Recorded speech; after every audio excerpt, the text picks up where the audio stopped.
do Evangelho escrito por João, capítulo 3,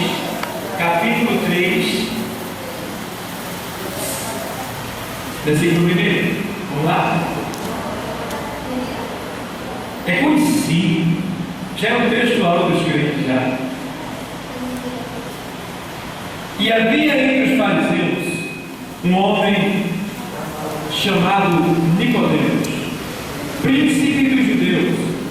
Este foi ter noite com Jesus e disse-lhe: Rabi, bem sabemos que és mestre vindo de Deus, porque ninguém pode fazer estes sinais que tu fazes se Deus não for com ele.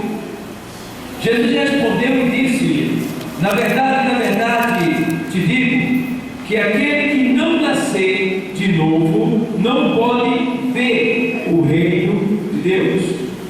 Disse-lhe Nicodemos: como pode um homem nascer sendo velho? Porventura pode tornar a entrar no ventre de sua mãe e nascer?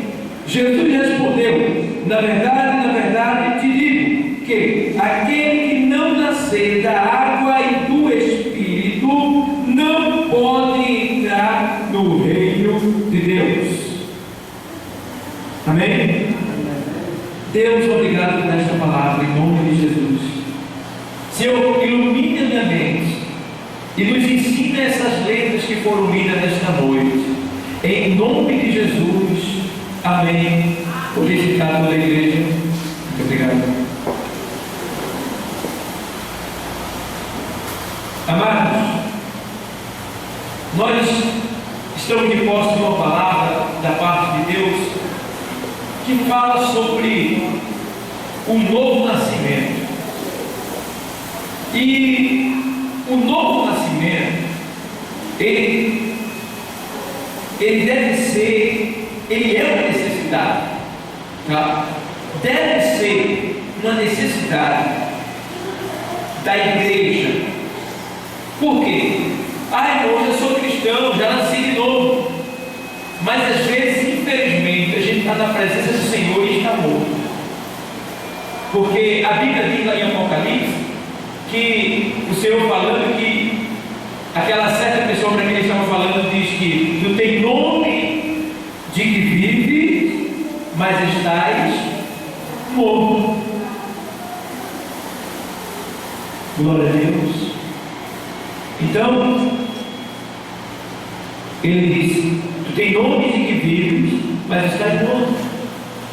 Então, o Senhor deixa bem claro que a necessidade do novo nascimento para nós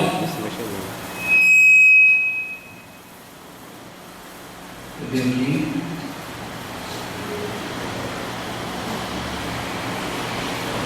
Glória a Deus. A necessidade do novo nascimento para cada um de nós deve ser de suma importância, porque, veja bem, aqui está um homem chamado Nicodemos, e esse Nicodemos, ele era um homem religioso, ele era um homem que conhecia a palavra de Deus, o Pentateuco e a lei e os profetas, que é o Pentateuco, a lei, a Torá, que é a mesma coisa. Então, a Torá é a Bíblia dos judeus, e Nicodemos conhecia, porque Nicodemos era príncipe entre os homens. Príncipe quer dizer, ele era um dos principais do Sinédrio. O que é o Sinédrio? O Sinédrio é um tribunal de juízes que julgavam as causas religiosas de Israel.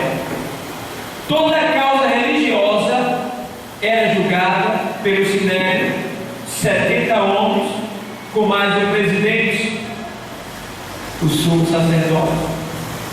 Então a gente vê que esses homens entendiam da palavra, entendiam de lei acerca de religião, acerca de Deus.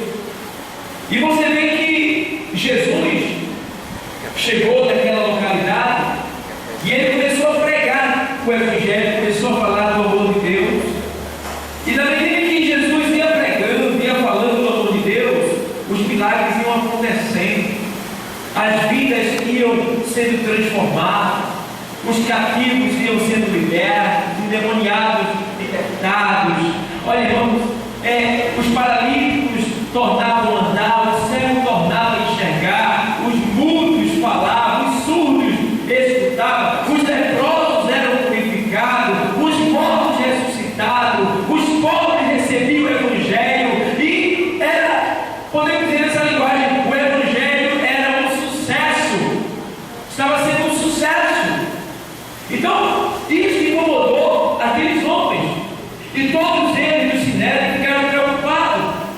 Me faz lembrar que quando Jesus ele curou aquele homem que era cego, e os judeus expulsaram ele da sinagoga, né?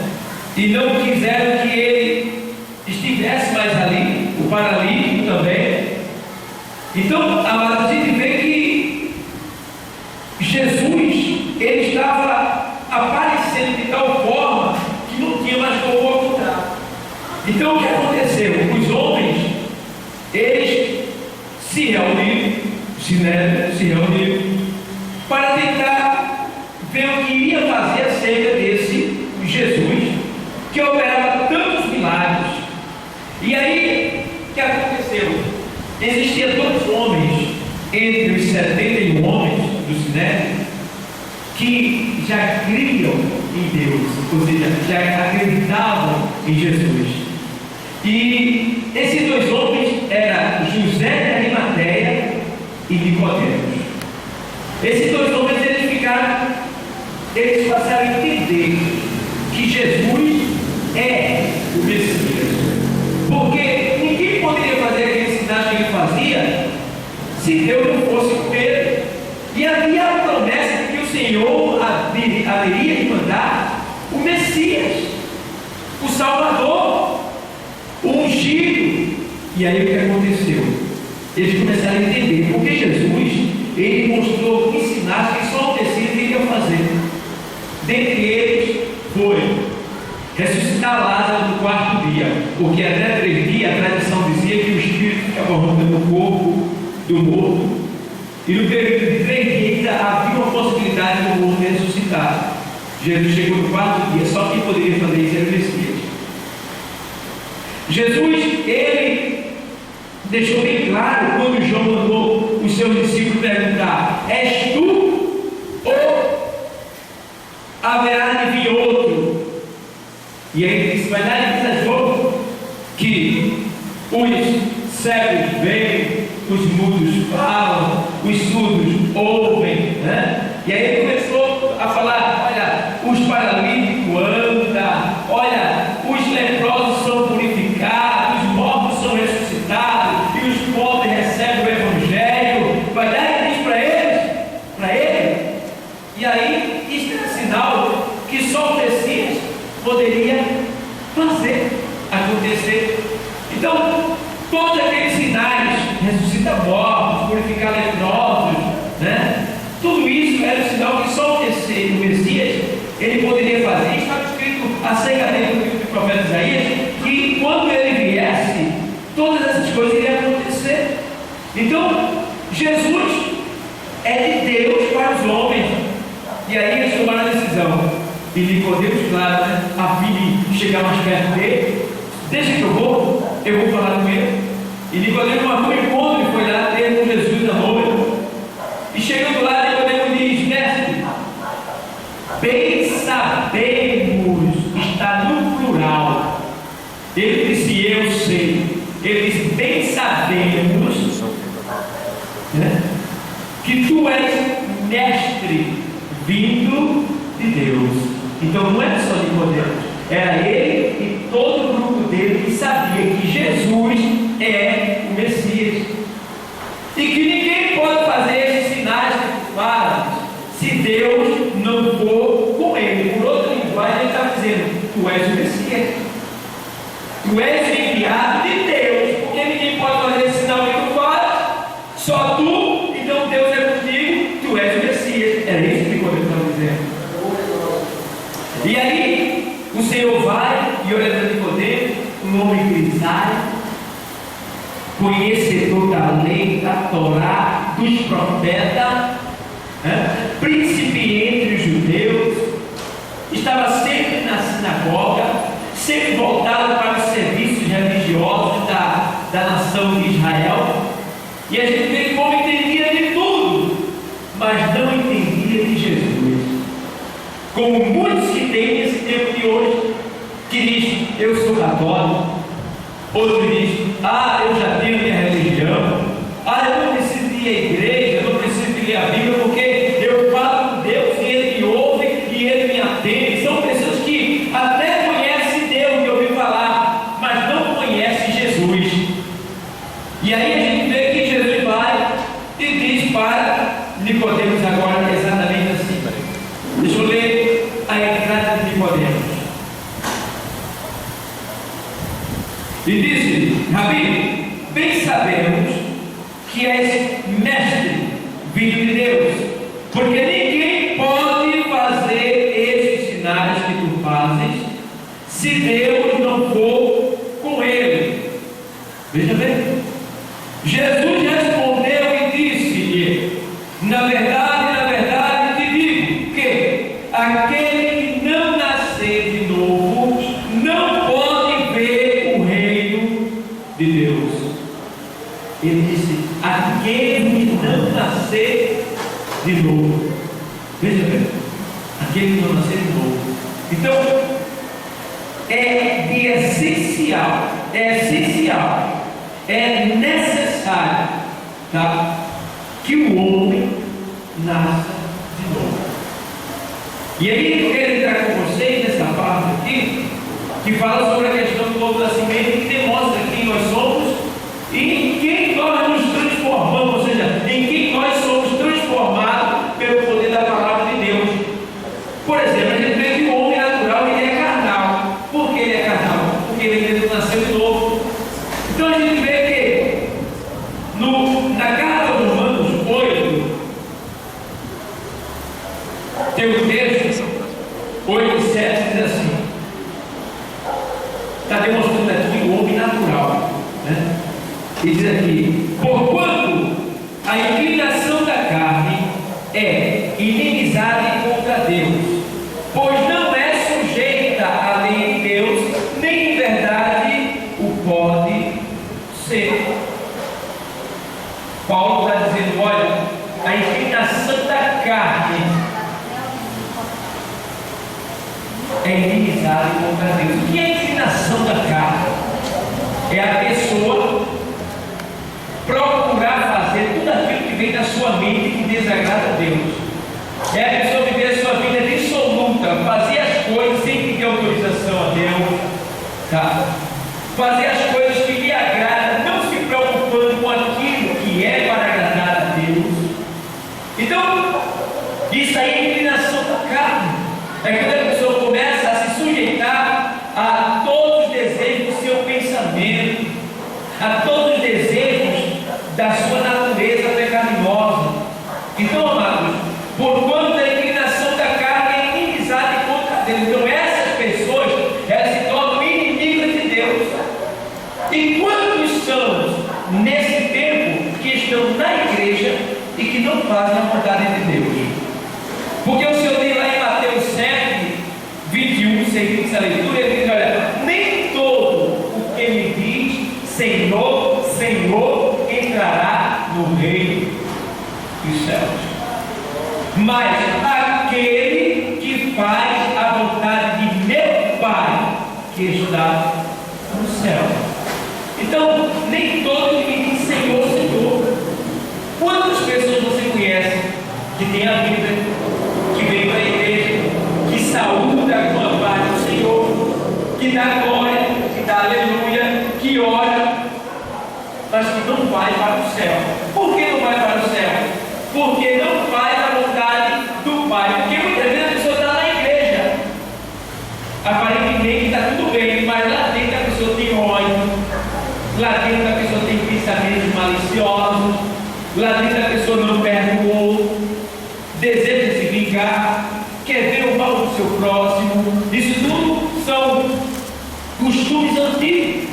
Tá? Isso tudo aí é inclinação da carne. É quando o homem, quando a mulher começa a atender ao impulso da sua carne. E aí essa pessoa se torna o quê? Inimiga de Deus. Porquanto a inclinação da carne é inimizade contra Deus. Pois não é sujeita à lei de Deus, nem em verdade o pode ser. Ou seja, a tua natureza, a minha natureza carnal, o nosso homem exterior, nunca vai querer fazer a vontade de Deus. Irmão, quem se converteu não foi o nosso homem externo, foi o nosso homem interior. É por isso que há essa guerra constante em nosso ser. É a gente querendo fazer as coisas de Deus e a carne nos tentando para fazer as coisas da terra, as coisas de baixo. É a gente querendo vir para a igreja e a carne dizendo: fica em casa, vai dormir, descansar. Amados, a carne, a nossa carne, nunca vai se sujeitar à vontade de Deus. Nunca. Está dizendo aqui, porque aqui, diz aqui assim, pois não é sujeita à lei de Deus, que é a palavra, nem em verdade o pode ser, nunca vai ser. Ou seja, a gente tem um inimigo que a gente dorme com ele, anda com ele, trabalha com ele, almoça com ele, toma banho com ele. Eita, que inimigozinho, hein? E tem gente que agrada tanto esse inimigo. Sabe quem é esse inimigo? É a tua natureza carnal, né? Às vezes a pessoa está lá, ajeitando o cabelo assim, né, com o espelho, se ajeitando todinho, ajeitando a natureza, né? A natureza carnal está lá. E a gente cuida tanto do velho homem, né? Cuida tanto da aparência, né? E ele nem cuida tanto da aparência. A mulher vai lá no cabelo, né, no cabeleireiro, né? Aí tá aquela escova, o cabelo fica limpo. Quando ela passa, todo mundo olha para ela, é bonita.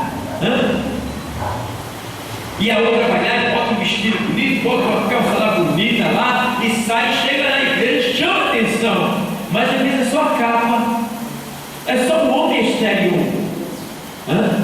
O interior está todo desarrumado, todo sujo em pecado. Então a gente precisa o quê? Cuidar do externo, sim, mas também cuidar do interno. Cuidar de fora, sim, mas também cuidar do de dentro. Porque o de fora é passageiro, mas o de dentro é eterno. O de fora que eu digo é o corpo carnal. Ele está morrendo, ele vai ser sepultado, mas a alma é eterna e nós temos que zelar por ela. E como é que a gente zela pela alma? Como é que a gente pode zelar por alguém? A gente tem que fazer o que com aquela pessoa? Tem que alimentar aquela pessoa, dar remédio para aquela pessoa, vestir aquela pessoa, cuidar daquela pessoa, limpar aquela pessoa. Assim é a nossa alma. Ela tem que ser alimentada, ela tem que ser vestida, ela tem que ser cuidada, tá? A nossa alma precisa disso. E tem pessoas que não agem assim, vivem a sua vida absolutamente, mesmo sendo cristão, mesmo estando na igreja, mas está vivendo uma vida dissoluta. Por quê? Porque ainda não assumiu um compromisso fiel com Cristo. Eu fico observando às vezes que tem crente que ele tem um dom, e o dom dele não foi dado pelo Espírito Santo, é o dom de mágica. Você vê ele na igreja determinado tempo, de repente aquele irmão desaparece e você fica perguntando: cadê o irmão? Cadê a irmã? E olha no escudo, cadê? Não vem mais, desapareceu. É o crente mágico. E a gente precisa acabar com esse dom da mágica dentro da igreja, para que os crentes venham aparecer mais, para que os crentes venham dar mais lugar ao Senhor, porque a brasa fora do fogo, ela se apaga. Nós precisamos estar aqui. Ei, os membros, ou seja, o membro de um corpo fora do corpo, o que acontece com ele? Apodrece. E quando Jesus voltar, ele vai voltar para buscar o seu corpo. Ele não vai voltar para buscar o mundo, não. Ele vem para o seu corpo. E quem é o corpo? A igreja. O corpo é quem? A igreja. A igreja. Então, ele vem nos buscar. Então, Deus que está na posição que Ele quer que nós estejamos. Agora, faz o seguinte: começa a zelar pelo teu morador interior, que é a tua alma, porque a casa está desabando. A gente pode ajeitar o cabelo do jeito que for, pode vestir a roupa bonita do jeito que for, pode fazer até plástica, vai ficar todo esticadinho. Tem mulher que faz tanta plástica que quando ela pisca os olhos, ela abre a boca. Quando ela pisca, ela faz. Porque ela está tudo esticada, ela quer ficar bonita. Não é pecado querer ficar bonito. Só que por fora está tudo bonitinho, esticadinho. Mas por dentro está tudo velho, está acabando, se diluindo. Vai chegar a hora de ir para a sepultura e a plástica não vai vir, não. Então a gente precisa entender que tem que cuidar do homem interior, porque o exterior, por mais que trate dele, ele vai morrendo, vai ficando velho, vai encolhendo, vai deixar a sepultura. Mas o de dentro é eterno, amado. E como é que a gente cuida do de dentro? É lendo a palavra, ouvindo a palavra, jejuando, orando, evangelizando, que é a obra, o trabalho que Deus designou para cada crente da igreja. É a única tarefa que Jesus designou para nós. Qual é ela? Aqui, evangelizar. E é a única tarefa, ou seja, é a tarefa principal da igreja. E é uma tarefa que muitos estão em falta com ela. É a tarefa que apenas 80%, ou melhor, 30% da igreja pratica o evangelismo. A outra parte, não tem o tempo. E outra coisa, o perigo está aí. Porque por muitos não gostar, não sentir interesse em sair para evangelizar, também não oram pedindo essa graça. Então, se não oram pedindo essa graça, nunca vão ter, porque Deus só dá aquilo que a gente pede. Deus vai dar o que a gente não quer para você jogar fora. Então, a gente precisa o quê? Pedir. E outra coisa, irmão, se eu estou na obra do Senhor, eu sou salvo, eu sei o que devo fazer e eu não faço, porque eu não tenho vontade, então eu devo pedir a Deus a vontade.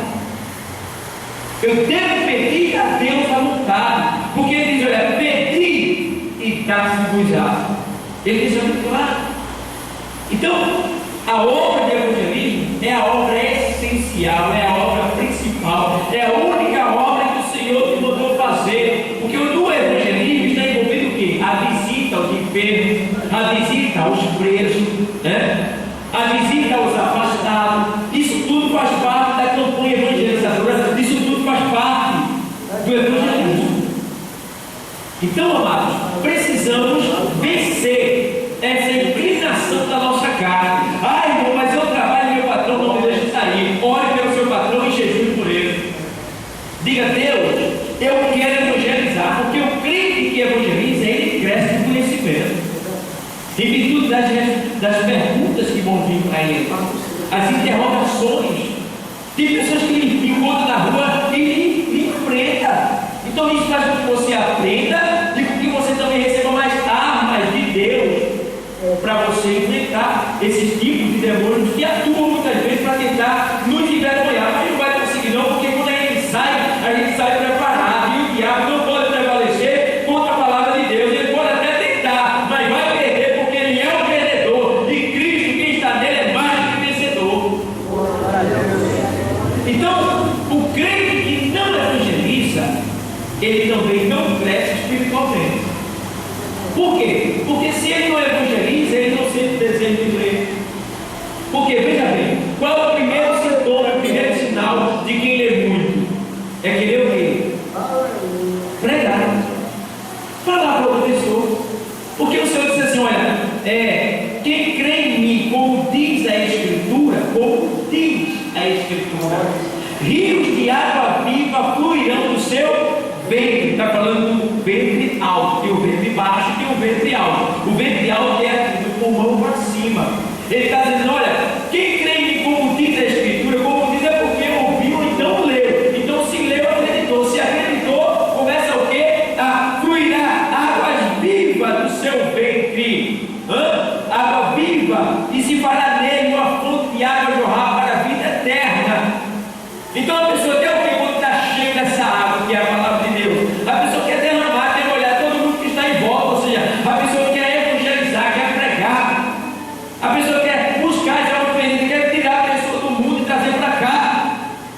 Então, esse deve ser o desejo de cada cristão, de ler a palavra. Olha, tem gente que tem tempo para tudo, né? Só não tem para ler a palavra. Não tem tempo. A pessoa se ocupa em tudo. E tem mais. Pode vir mais tarefas que dá tempo para a pessoa fazer. Agora, ler a palavra, eu não tive tempo hoje. Eu não tenho tempo, não consigo ler. E aí, como é que fica? Então, a inclinação da carne, irmão, faz tudo isso com o crente. E a gente precisa vigiar. Porque na medida que a gente não vê, a gente vai morrendo. Na medida que a gente não vê a igreja, a gente também vai morrendo, vai se enfraquecendo. E aí a gente se torna presa fácil para o diabo. Vocês sabem, no mundo animal, eu estava observando, a gente tem muito vídeo animal. E os leões, eles só atacam no rebanho o que fica por último. O mais fraco e o que fica por último. Já vai aquela manada de boi público, né? Que é aquele boi preto lá. Aí já vai aquela manada. Aí o leão está tudo assim olhando. Vem. Aí ele fica fraquinho. Os outros vão e ele fica atrás. Andando bem devagarinho. É aquele dali que o leão ataca.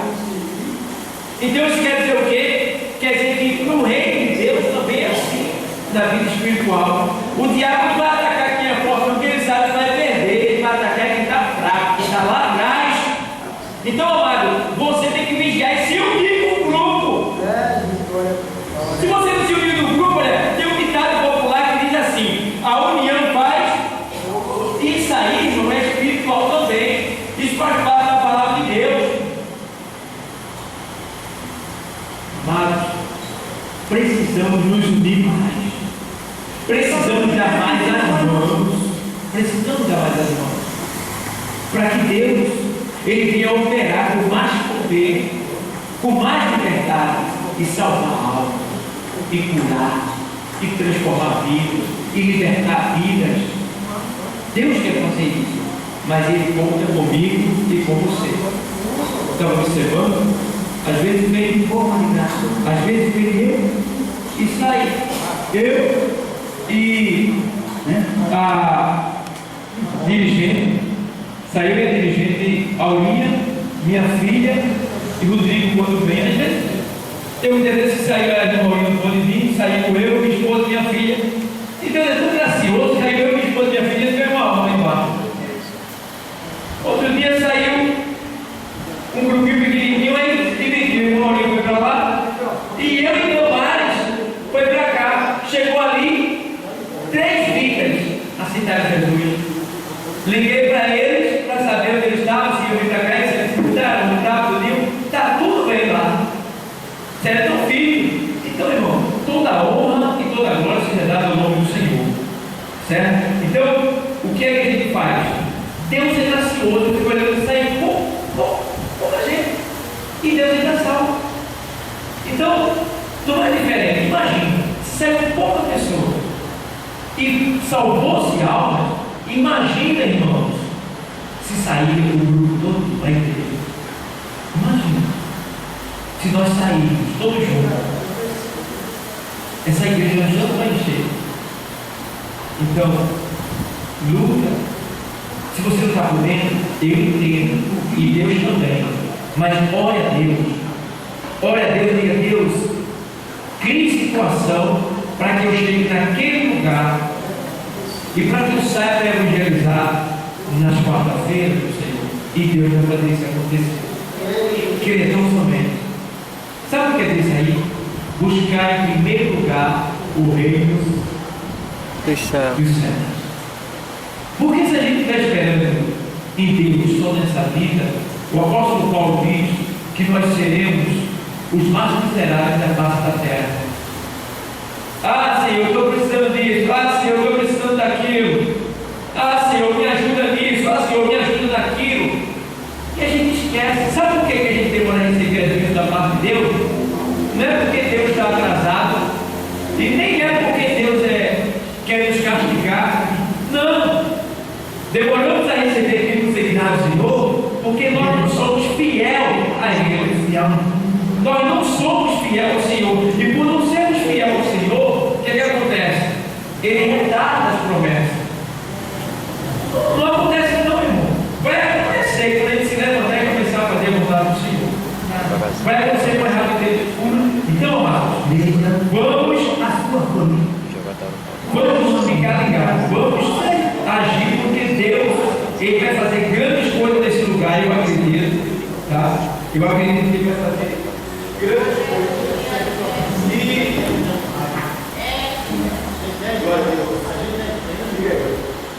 Então, amados, vamos ver aqui que o homem natural ele é carnal e nós não somos mais natural, nós já somos espiritual.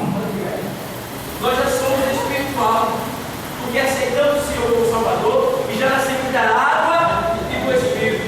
Então o que a gente tem que fazer agora? A gente tem que agir assim. Todo o seu ser está contaminado, o homem natural. Veja lá, Mateus 15, 19. Mateus 15.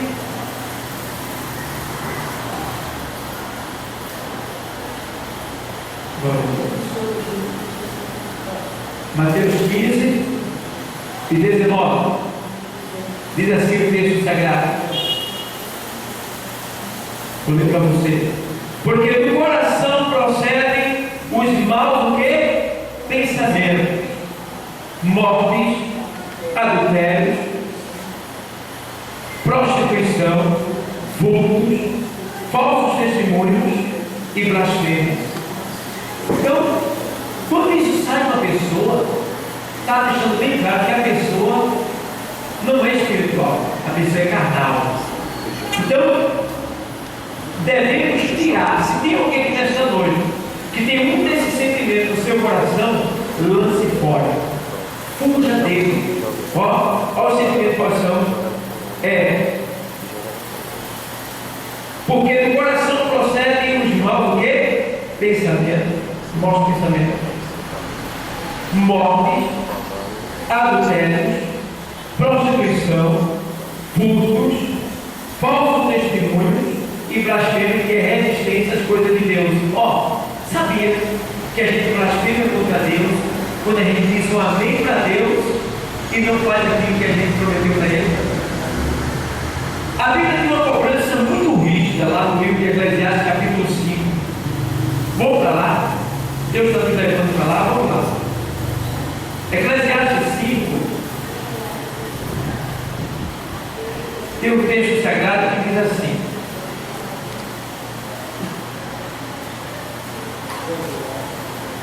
guarda o teu pé quando entrares na casa de Deus, e inclina-te mais a ouvir do que a oferecer sacrifício de tolos, pois não sabem que fazem mal.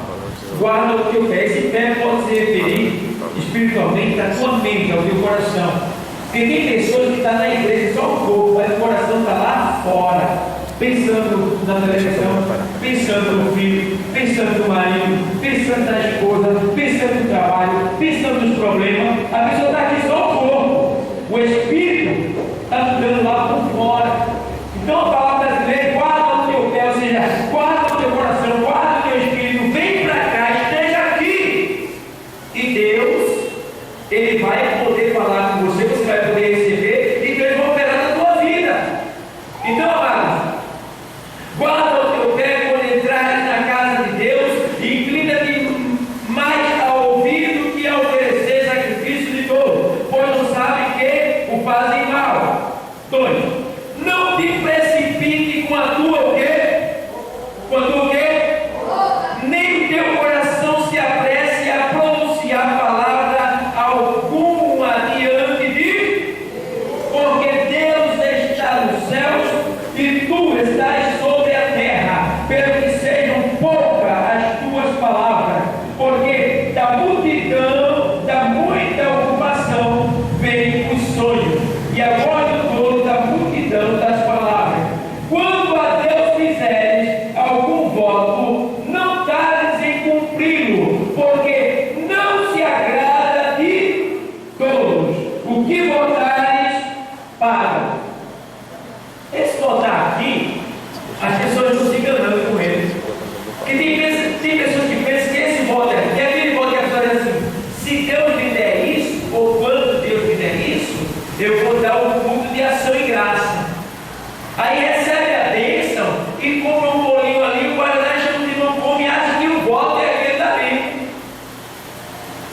E não é só aquele voto. Aquilo ali é um dos votos. Porque o voto está no teu amém. Ei, o voto está no teu amém dentro da igreja.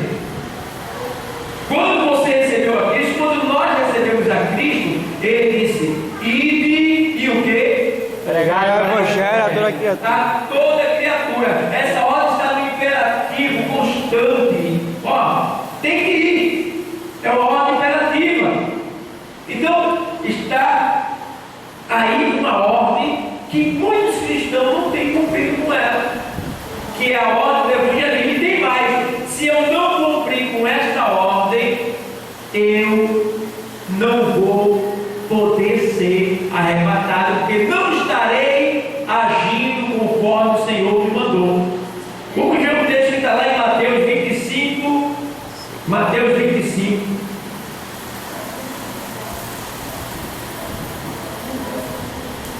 Está podendo aí, meu pai. Amém. Mateus 25 diz assim, 33. Desculpa aí, meu pai.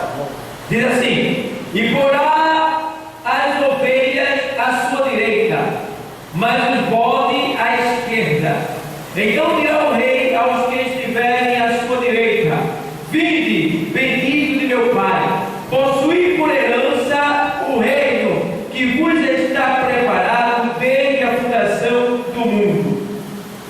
Porque tive o quê? Fome, e deste-me de comer.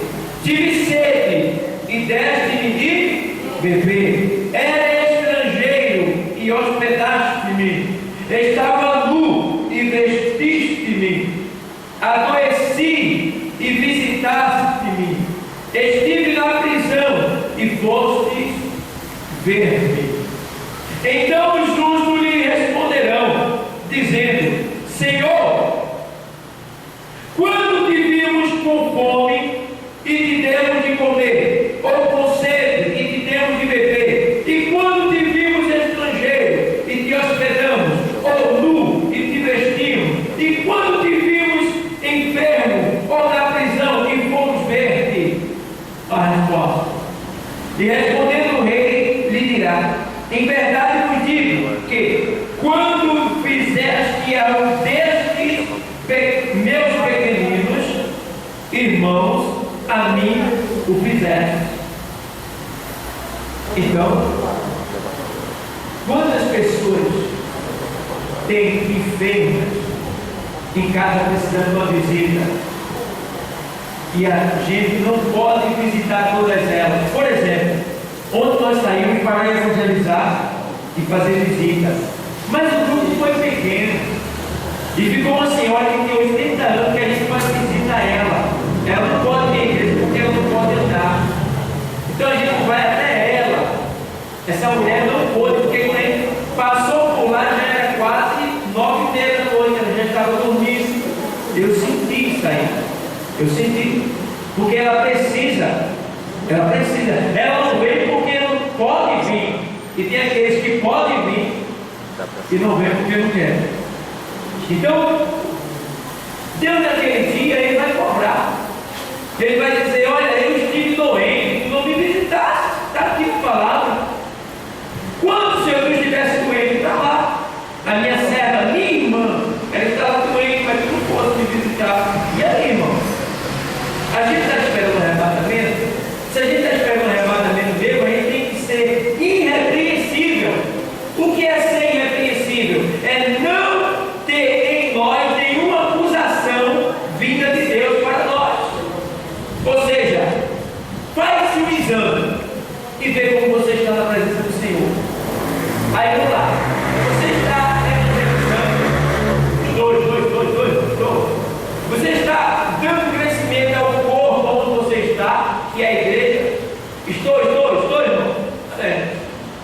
Como é que a gente dá crescimento ao corpo que a gente está? Quando a gente começa a vir na consagração, quando a gente começa a jejuar pela causa do Evangelho, pela causa da igreja, quando a gente começa a sair para visitar aqueles que fazem parte da igreja que estão esquecidos. Irmão, eu tenho conversado com pessoas que têm vitória, irmão. Tem muitas pessoas afastadas, feridas, doentes em casa, que não vêm mais para a igreja, não é dessa aqui com a gente. tá? Porque eu estou aqui com esse propósito de buscar aqueles que estão perdidos. Onde tiver, pode dizer que a gente vai lá buscar. A gente vai lá levar a palavra e trazer para cá.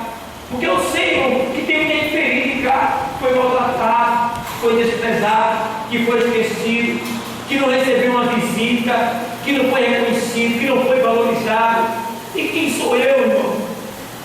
Para não dar valor às pessoas, para não visitar, para não levar essa palavra que Deus me mandou levar. Nós devemos agir assim, igreja. É aí que a gente demonstra que a gente tem amor verdadeiro. É quando a gente tem misericórdia daquele que está caído, porque tem um porém. Hoje é ele, mas amanhã pode ser eu e você. E aqui? E ali? Como é que vai ser? Então, vamos exercer misericórdia. Vamos exercer o amor de Deus que está derramado em nosso coração. Né? Nós estamos indo, os meninos saem com a gente, com a vontade. Eu olho assim, mas bonito. Quem sente prazer em evangelizar, não sabe muito, mas tem fé e tem amor. Está entendendo? Não sai para evangelizar. Isso é bom, irmão. Você se torna conhecido, e quando a gente evangeliza, a gente tem impedido que alguém se torne um marginal. E a gente também está tirando o marginal da vida de marginalidade e trazendo para a casa do Senhor. O que é que a gente está fazendo com isso? A gente está evitando de a gente ou nossa família ser assaltada lá na frente. O cara toma umas lá, umas picadas, pega o carro, sai embriagado por aí, bate na vida da nossa família, que Deus nos livre. E aí? Às vezes, por que isso aconteceu? Porque tu não evangelizou ele para ele deixar de beber. Aí aconteceu essa tragédia. Se eu tivesse evangelizado, ele tinha se convertido, porque o Espírito Santo tinha lhe convencido, ele aceitava Jesus e estava na igreja contigo, não tinha acontecido essa tragédia. Então tem coisas, fatalidades, que nós podemos evitar ela. E como é que a gente pode evitar? Fazendo a obra do Senhor, fazendo aquilo que Ele nos mandou fazer. Então hoje é o culto da campanha, e a gente tem que falar sobre evangelismo, porque é a obra prioritária de Deus. Tá? É a ordenança que Cristo nos deu, é de ir e pregar. A gente tem que orar, Deus não tem condição. Não desista, mas não baixe a sua cabeça não. Quando você começar a evangelizar, você vai ver como você vai crescer, vai ver um amor sobre você, você vai ser mais reconhecido onde você passa, aonde você mora. Ah, aquela irmã ali, foi ela que me deu a palavra, foi ela que me evangelizou. Aí eu estou lá no meu comércio lá e chega alguém, irmão, Pai do Senhor, aí amém? O senhor se lembra do quê? O senhor me evangelizou aqui quando eu vim comprar roupa ao senhor? O que foi? Aí eu aceitei Jesus. Amém, glória a Deus. Passo por determinado lugar. Pai do Senhor, agora eu sou crente, viu? Aceitei. Amém. Eu nem me lembro quando foi. Nem me lembro, mas eu sei que eu evangelizei. E aí a pessoa vai lá e visitar. Aí chega lá, Pai do Senhor, irmão Dal. Amém. Olha, voltei, viu? Olha, está entendendo? Então, isso é bom, porque a Bíblia diz que quando você converte uma alma, você cumpriu multidão de pecado. Já pensou, irmão? Olha, irmão, o Evangelho, os anjos desejariam pregar. Os anjos, mas Deus não deu para eles, deu para nós. Porque pregando o Evangelho, a gente tem um mérito. Sabe qual é o mérito? É de ser milionário, de ser rico diante de Deus. É ter a grande riqueza quando a gente partir dessa terra. Sem esquecer que aqui nós seremos também super abençoados. Então, amém, igreja, por essa palavra? Palavra de cobrança, né? Nem sempre a gente gosta. Mas eu estou nessa responsabilidade. Eu mando, mas antes de mandar eu faço. Porque quem manda e não faz é o quê? Hipócrita. E eu não quero ser hipócrita diante da igreja. Aquilo que Deus me mandar você falar, eu quero ter feito antes.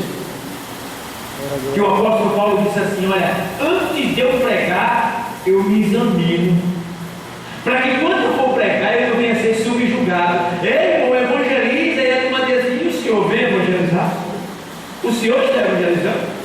Se bem que quem gera ovelha é ovelha, não é pastor. O pastor, ele tem que cuidar da questões da igreja, aconselhar, ensinar, pregar a palavra, administrar. Isso é um trabalho para o pastor. Enquanto o grupo sai para evangelizar, o pastor pode ir visitar, e se ele quiser, não evite de evangelizar. evangelizar. Se ele tem tempo, se ele gosta, ele vai.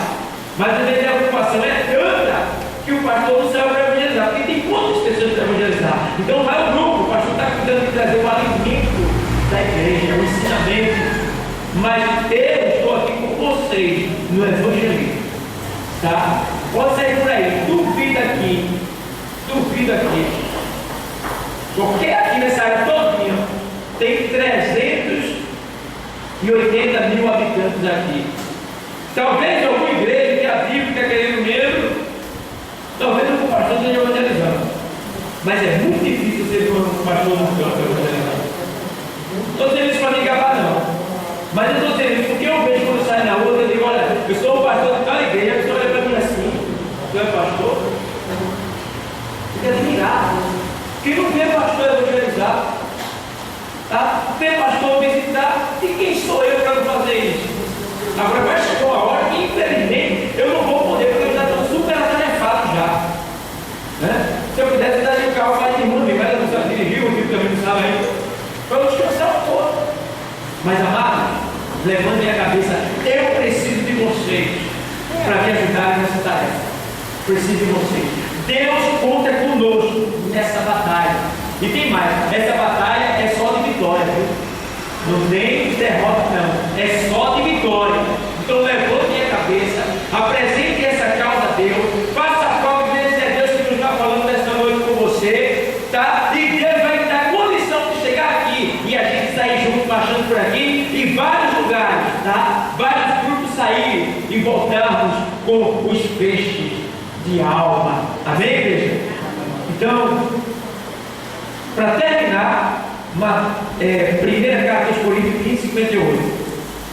E eu fecho a Bíblia e a gente vai para casa.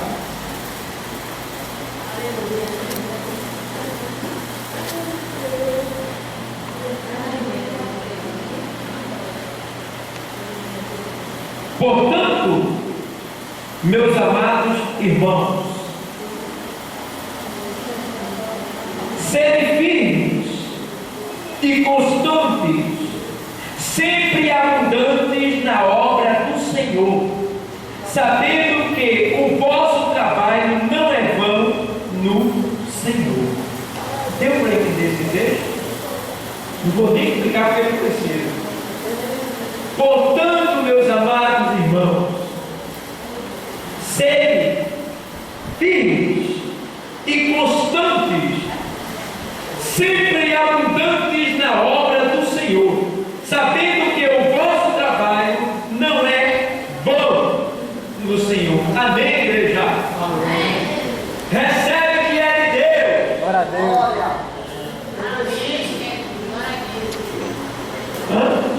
Recebe o que é de Deus. Porque quando é o carro, não é recebe o que é de Deus, meu irmão. Eita, é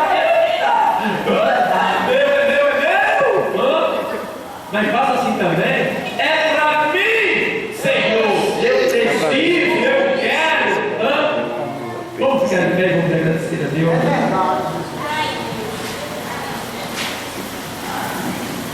Deus, em nome de Jesus, estamos agora, Deus, orando por essa graça que o Senhor nos concedeu nesta noite. Muito obrigado, Pai, pela tua palavra, por essa cobrança que veio do céu para o nosso coração. Deus nos ajude, que o Espírito de evangelismo venha sobre nós aqui nesse lugar. Que a gente sinta esse desejo, Deus, em nossos corações de sair levando a tua palavra. Oh, meu Deus amado, coloque em cada crente esse desejo. Oh, meu Deus amado, repreenda os empecilhos, a inclinação da carne. Ah, Senhor, levantar o velho homem, derruba por terra. Senhor, que teu Espírito Santo venha conhecer cada um nesta noite, nesse lugar, para que cada um venha se dedicar ao evangelismo, a buscar a alma perdida, a visitar